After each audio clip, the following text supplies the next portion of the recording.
మన ముందుకు వస్తోంది పంచాయతీరాజ్ మరియు గ్రామీణాభివృద్ధి పల్లె పండుగ పంచాయతీ వారోత్సవాలు పంచాయతీరాజ్ శకటం. రాష్ట్ర ఉప ముఖ్యమంత్రి మరియు పంచాయతీరాజ్ గ్రామీణాభివృద్ధి శాఖ మంత్రివర్యులు శ్రీ కొణిదెల పవన్ కళ్యాణ్ గారి మార్గదర్శకత్వంలో రాష్ట్ర వ్యాప్తంగా ఉన్న అన్ని గ్రామాలలో పెద్ద ఎత్తున మౌలిక వసతుల కల్పనకు శ్రీకారం చుట్టడం జరిగింది.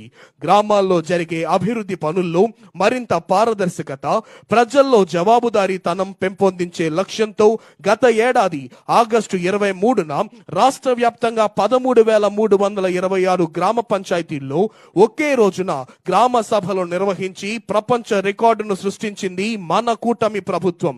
ఈ గ్రామ సభలలో గుర్తించిన దాదాపు 4,500 కోట్ల విలువైన 30,000 పనులకు అంకురార్పణ చేసేందుకు గత ఏడాది అక్టోబర్ 14 నుండి 20 వరకు అన్ని గ్రామ పంచాయతీల్లో పల్లె పండుగ, పల్లె వారోత్సవాలు, పంచాయతీ వారోత్సవాలను నిర్వహించి పెద్ద ఎత్తున భూమి పూజ కార్యక్రమాలు నిర్వహించింది రాష్ట్ర ప్రభుత్వం.